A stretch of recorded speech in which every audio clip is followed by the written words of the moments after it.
pose with the fans. Pose with the pose with the pose with the pose with the fans. Pose with the pose with the pose with the fans.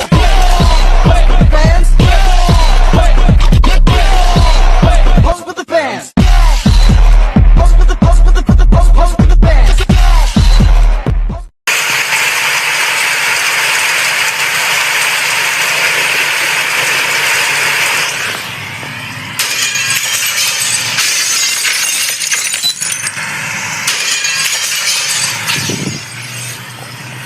Aku capek, Mas. Aku juga manusia. Aku juga bisa lelah. Dari pagi sampai malam aku ngurus rumah ini sendirian. Jangan mulai lagi, Mira. Baru juga aku pulang. Bisa nggak sih satu hari aja rumah ini tenang? Tenang? Gimana rumah mau tenang kalau setiap hari pulang kerja yang kamu bawa cuma marah? Orang-orang selalu bilang, Aku kerja buat rumah siapa? adalah tempat Buat paling kalian. nyaman untuk Tapi pulang. aku dapat apa? Tempat Dapat kawan seseorang terus. melepas lelah. Udah Setelah dong, seharian kalian tuh bertemu ribut terus, dengan aku dunia muak yang dengernya. keras. Tempat di mana kita bisa menjadi diri sendiri tanpa harus berpura-pura kuat. Tempat yang katanya selalu menerima kita apapun keadaannya. Tapi, aku mulai bertanya-tanya, benarkah semua rumah seperti itu? Karena sejak kecil, aku tinggal tepat di samping rumah itu. Rumah yang dari luar terlihat baik-baik saja, cat temboknya rapi, halamannya bersih, setiap hari jendelanya terbuka. Sesekali bahkan terdengar tawa. Kalau ada tamu datang, mereka terlihat seperti keluarga yang sempurna. Ayah yang bekerja keras, ibu yang ramah, dua anak yang sopan. Tak ada yang aneh, tak ada yang berbeda. Tapi dinding rumah pandai menyembunyikan banyak hal. Ada tangisan yang tak pernah terdengar sampai jalan. Ada luka yang tidak pernah terlihat oleh tetangga. Ada juga kata maaf yang terlalu sulit untuk diucapkan. Dan ada pelukan yang entah sejak kapan tidak pernah lagi terjadi. Lucunya, orang-orang selalu mengira yang paling menyakitkan adalah dimarahi. Padahal yang jauh lebih menyakitkan adalah ketika satu rumah sudah tidak lagi saling mendengar. Semua bicara, tidak ada yang benar-benar mendengarkan. Semua tinggal bersama, tapi masing-masing merasa sendirian. Aku sering bertanya, kenapa mereka tetap bertahan? Kenapa tidak saling bicara baik-baik? Kenapa setiap malam selalu ada suara bentakan? Sampai suatu hari aku sadar, ternyata tidak semua orang dibesarkan dengan cara mencintai yang benar. Ada yang sejak kecil hanya diajarkan menahan, ada yang hanya diajarkan mengalah. Ada juga yang hanya diajarkan diam, dan ketika dewasa, mereka mencintai dengan cara yang sama. Mereka saling menyayangi, tapi tidak tahu bagaimana cara menunjukkannya. Mungkin di antara kita pernah ada yang tinggal di rumah seperti itu. Rumah yang setiap malam dipenuhi dengan suara marah. Rumah yang membuat kita memilih pulang paling akhir. Rumah yang membuat kamar menjadi satu-satunya tempat kita untuk berlindung. Rumah yang seharusnya menjadi tempat pulang, justru menjadi tempat yang paling ingin ditinggalkan. Dan malam itu, aku tidak tahu bahwa pertengkaran yang baru saja ku dengar bukanlah awal dan juga bukan akhir. Itu hanyalah satu dari sekian banyaknya luka yang selama ini mereka sembunyikan. Luka yang sebentar lagi akan membuka semuanya. Mari aku perkenalkan sebuah keluarga yang tinggal dalam satu rumah, namun telah lama kehilangan kata pulang.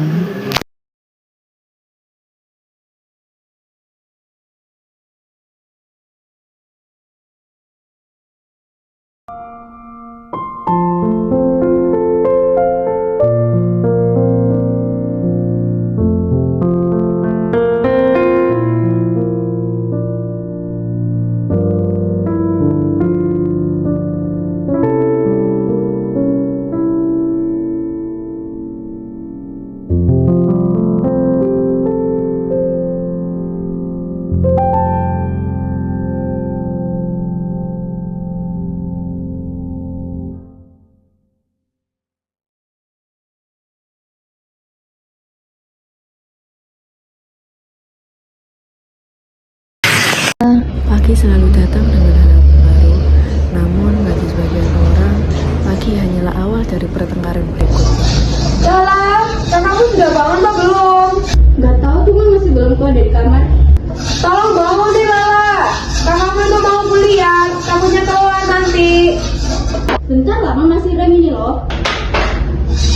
Rem terus kamu itu. Sekarang bangun kakakmu, nanti telat kuliahnya. Iya, ada bangunin sekarang. Kak.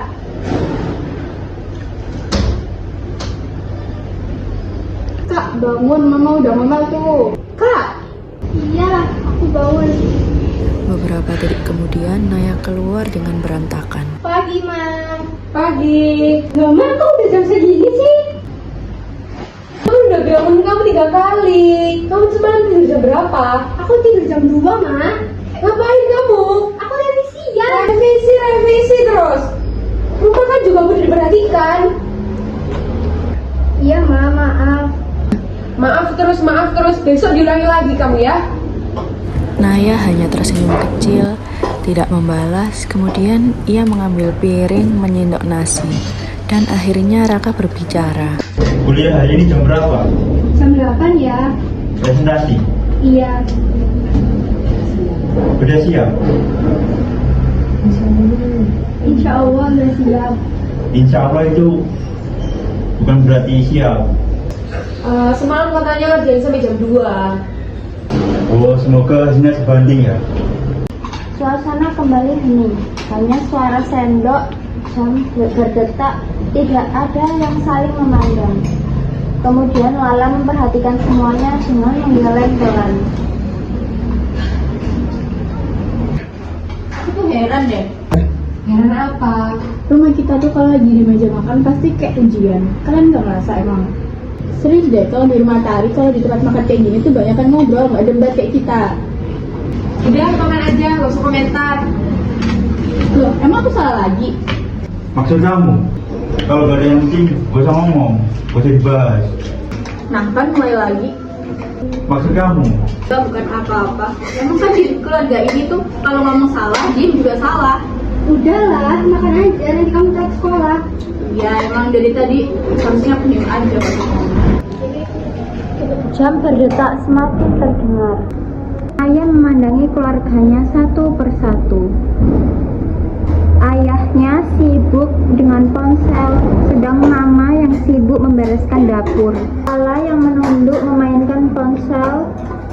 Tidak ada percakapan yang terjadi ataupun tawa. Tidak ada sapaan, hanya orang-orang yang kebetulan tinggal di rumah yang sama. Ironis, mereka duduk di Tidak semua orang yang tersenyum sedang benar-benar bahagia. Ada senyum yang hanya dipakai agar orang lain berhenti bertanya. Ada tawa yang sengaja dibuat keras supaya tangisnya tidak terdengar. Dan Naya adalah salah satunya. Setiap pagi ia meninggalkan rumah bukan karena ingin kuliah, tetapi karena kampus menjadi tempat yang membuatnya bisa bernafas lebih lega. Namun, hari itu, bahkan tempat itu tidak mampu mengurangi beban yang dibawanya. Naya berdiri memakai tas ranselnya, mencium tangan Mira lalu Raka. Mereka membalas seperlunya tanpa pelukan dan tanpa senyuman. Naya melangkah keluar rumah saat pintu tertutup. Ia menghembuskan nafas panjang, senyum yang sejak tadi dipaksakan perlahan menghilang.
Di sini ada latar belakang.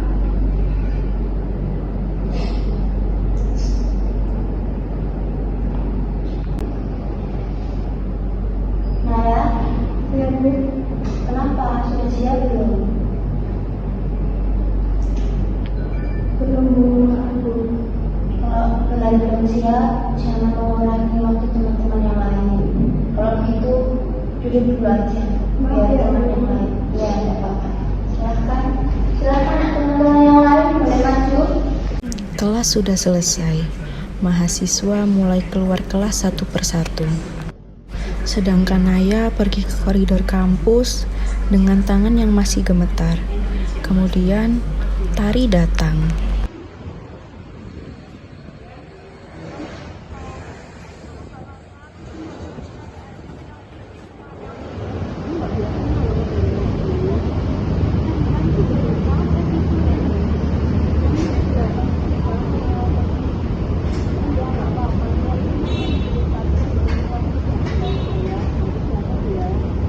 Naya kembali sendiri.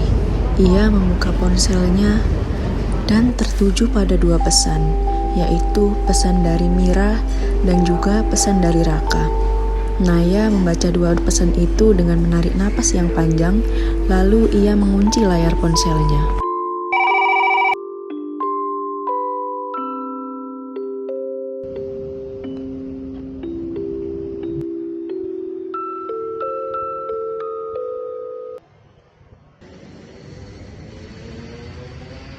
Iyalah, kenapa? Telepon kakak, ada apa? Kakak udah makan? Belum? Kalau kamu udah? Apa belum? Belum juga. Mama tadi marah-marah lagi tau kak. Kenapa lagi mama marah-marah? Nggak tahu deh. Ayo juga pulangnya malam lagi ya nanti. Mungkin pulang malam lagi. Semoga ya. Aku kangen soalnya makan bareng tanpa ada yang marah gitu. Bakal nanti lama-lama normal sendiri.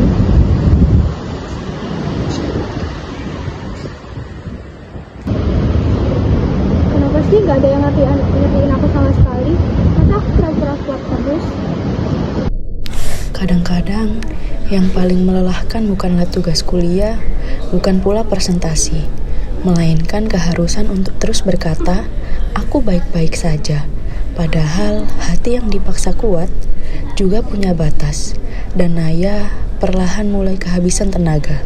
Namun, ia belum tahu bahwa sore nanti akan ada seseorang yang akhirnya benar-benar bertanya, Naya, kamu gak apa-apa? Pertanyaan sederhana yang selama bertahun-tahun tak pernah ia dengar di rumahnya sendiri.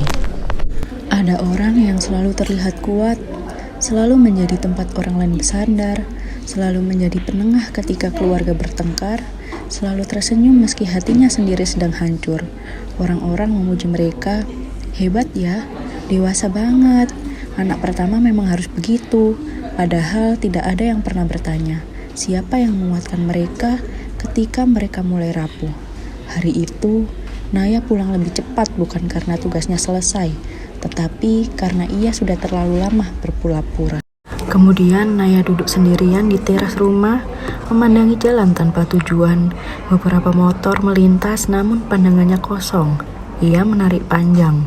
Kemudian temannya, Tari datang sambil membawa 2 teh.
Sore itu, untuk pertama kalinya, Naya tidak sedang berpura-pura. Ia menangis bukan karena lemah, tetapi karena akhirnya ada seseorang yang bersedia mendengar. Kadang yang dibutuhkan seseorang bukan solusi, bukan nasihat, dan juga bukan ceramah. Cukup satu orang yang mau berkata, "Aku di sini." Keesokan harinya, Raka kembali bersiap-siap untuk bekerja. Ia mulai memakai kemeja dan juga membawa tas ranselnya. Kemudian ia bergegas untuk keluar rumah. Kemudian sang istri meneriaki dari arah meja makan untuk menawarkan sarapan. Mas, apanya dulu? Gak usah, nanti aja di kantor. Belakangan ini kok buru-buru sih? Iya, sekarang banyak kerjaan. Lembur lagi.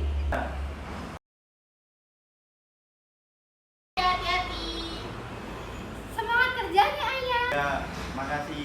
Belajarnya rajin ya. Jaga nilainya. Naya terdiam seketika mendengar perkataan dari ayahnya. Orang-orang pasti berpikir keluarga ini adalah keluarga yang paling sempurna, keluarga yang utuh, keluarga yang memiliki orang tua lengkap dengan kedua anak-anak yang cerdas dan sehat. Namun, siapa sangka justru mereka tidak pernah mengetahui beban satu sama lain. Tidak terasa hari sudah berganti sore. Keluarga Raka bersiap untuk makan malam. Mira menyuruh anak-anak mereka untuk membantunya menyiapkan sembari menunggu Raka pulang kerja.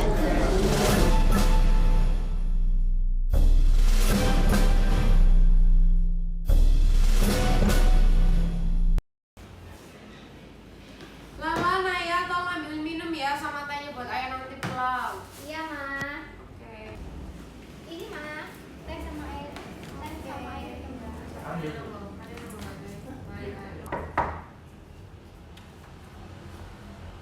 Assalamualaikum. Waalaikumsalam. Ayah pulang. Ayah punya cemilan nih. Wah, apa itu?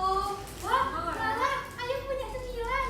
Ih, kita cobain gak sih? Cobain amat. Nih, buat ibu sama anak-anak. Wah, Terima kasih, makasih ayah. Sama-sama. Panas ya? Iya. Di pasar juga panas sih tadi. Aku tadi belanja barusan sama anak-anak. Makanya nih bawa jajan juga ini anak yang beli. Ah, tau gak sih, masa tadi ada guru Indonesia yang salah kelas? Oh iya. Iya, tadi kocak banget sampai diketawain sama teman-temanku. Oh, hahaha, lucu banget ya. Ya, diajakin ngomong diem aja, gimana sih? Dari tadi Ayah pulang kerja diam aja. Ada yang ditutup-tutupin dari kita. Bagaimana tadi presentasinya? Lancar kok ya. Nilainya? Belum tahu. Lagi-lagi soal nilai. Kamu tahu kan, kemarin nilai kamu turun. Jangan sampai turun lagi. Iya. Kamu itu buat contoh buat Lala itu. Lagi-lagi soal nilai. Apa? Gak apa-apa. Kalau mau ngomong, ngomong aja. Ya kasihan kan Ayah lah, dia kan baru pulang kuliah, masa udah ditanyain kayak gitu? Karena kan dia itu tanggung jawab dia. Naya kan juga manusia. Kamu ngerti apa? Aku ngerti karena aku lihat sendiri kan Naya gimana berusahanya ya, Ayah. Udah, kalian makan aja. Kok ribet banget sih? Mama tuh juga gitu, selalu kayak gitu, selalu bilang semuanya akan baik-baik aja. Kayak gitu mulu. Lala, Aku juga capek mah pura-pura normal. Kamu jangan jadi masalah. Aku jadi masalah. Iya, Bahkan masalah di rumah ini ada sebelum aku lahir. jaga mulut kamu ya. Kenapa emang Ayah nggak mau dengar realita? Kamu makin berani ya. Lala, udah cukup. Apa sih mau aku mau ngomong doang? Dari kemarin kan aku diem aja. Hidupmu ini udah enak. Sekolah disekolahin, rumah ada. Iya, buat apa rumah ada kalau tiap hari isinya bentakan mulu, marah-marah mulu? Buat apa? Aku juga iri kali sama teman-teman semuanya. Kalau misal di rumahnya mereka gitu, kalau di rumah mereka ngobrol ngobrol terus sama ayahnya, sama ibunya. Gak ada tuh marah-marah semua. Giliran kita tiap hari marah-marah mulu, berantem mulu. Aku ini buat kalian semua, buat kebaikan kita semua. Kalau buat kita, kenapa kita gak pernah bahagia? Udah cukup, aku capek jadi penengah di keluarga ini. Ayah selalu bilang Naya harus tenang. Mama selalu bilang Naya harus ngalah. Naya capek, Ayah.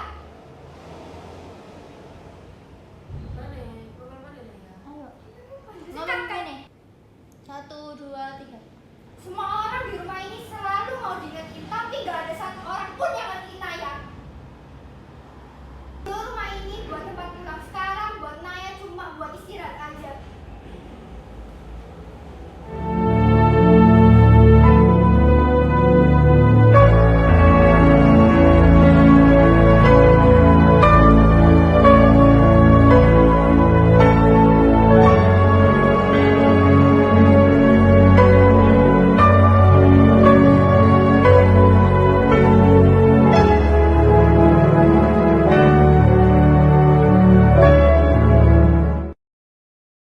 Ayah sama mama tuh emang gak pernah ngertiin kakak.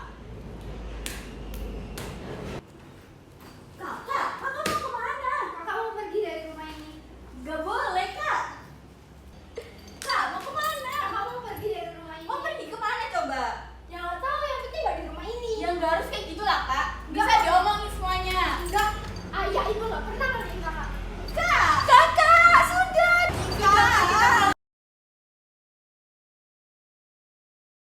Di sini mama sama ayah mau minta maaf terkait perlakuan ayah selama ini sudah menyinggung perasaan kalian semua. Maaf juga ya kalau misalkan mama belum mengerti perasaan kamu selama ini sama kakak juga. Mama juga tahu kok kalau misalkan kakak itu banyak tugas di kuliah. Jadi ya mama juga kurang perhatian dari itu. Kakak juga minta maaf ya ayah ibu kalau nggak pernah ngertiin ayah ibu. Iya ya, sama mama maafin juga kok. Oke.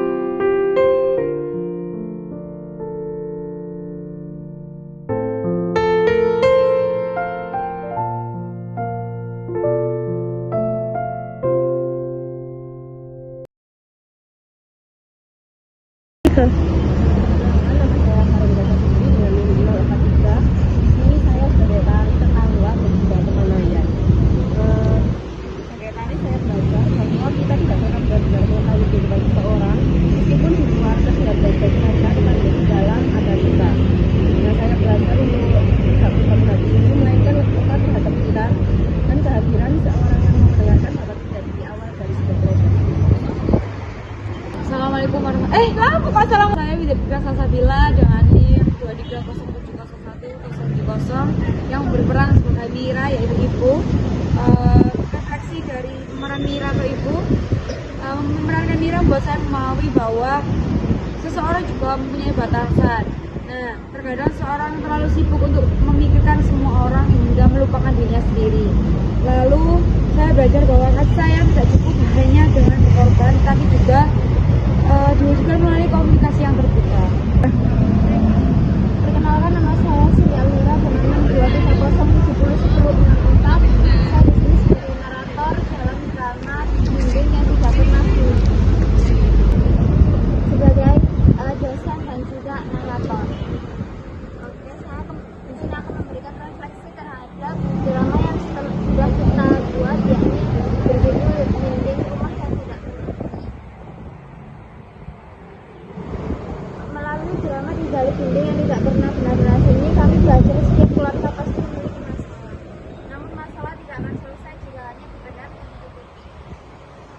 Komunikasi, kejujuran, empati, dan juga keberanian dalam minta maaf menjadi kunci agar rumah tetap menjadi tempat paling aman untuk keluarga bisa pulang. Setelah drama ini kami memohon dan juga diharapkan kalian semua mudah dan juga menghargai keluarga masing-masing perasaan dan juga empatinya sehingga keluarga merasa tetap dilindungi dan juga diperhatikan. Terima kasih. Perkenalkan, saya Nadia Budi Aulia dengan NIM 48. Saya berperan sebagai Lala, yaitu adik dari Naya. Refleksi yang saya dapatkan ketika memerankan sebagai Lala itu adalah bahwa kita sebagai anak yang tumbuh di tengah konflik keluarga itu sebenarnya sangat sulit sekali. Sebenarnya Lala ini tidak membutuhkan kemewahan atau kekayaan apapun. Dia cuma ingin merasakan rumahnya itu aman dan tentram, tidak dipenuhi dengan keributan. Nah, dari toko ini juga saya belajar bahwa ucapan orang tua itu sangat berpengaruh terhadap psikologis anak itu sendiri. Dan saya juga menyadari bahwa setiap anak itu membutuhkan kasih sayang yang nyata, perhatian, dan rasa aman. Perkenalkan, saya Sabrina Tasya dengan NIM 2010 berperan sebagai refleksi dari pengalaman saya pernah adalah belajar bahwa anak pertama itu nggak selalu kuat, saya tidak selalu kuat. Dan banyak orang yang anak pertama itu nggak mungkin terlihat baik-baik aja, butuh pendengar juga nggak butuh harus ditanyain kayak baik-baik aja, tapi hiburan. Assalamualaikum warahmatullahi wabarakatuh. Perkenalkan, nama saya Budi Firmana dan NIM 49. Saya disini sebagai kakak ayah dari keluarga tersebut. Jadi seorang kakak ini saya dapat belajar bahwa setiap anak ini perlu didengar dan perlu diapresiasi mengenai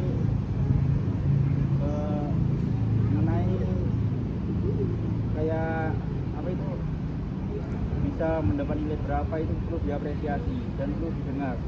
Itu aja sih. Wassalamualaikum warahmatullahi wabarakatuh.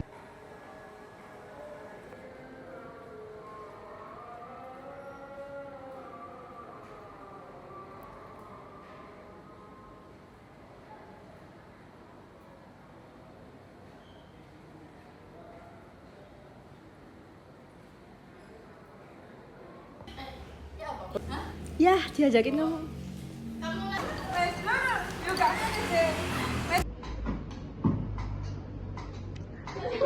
Kamu 3 kali.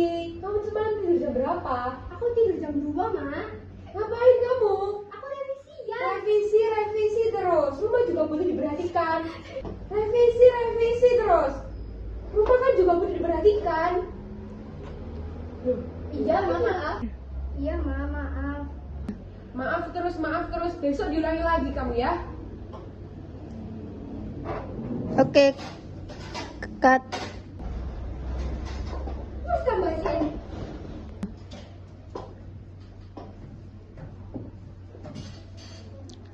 Cut. Kuliah hari ini jam berapa? Jam 8 ya. Presentasi. Iya. Bikin aku sama sekali. Apakah aku pulang? Kenapa sih nggak ada yang ngertiin aku sama sekali? Masa aku pura-pura kuat terus?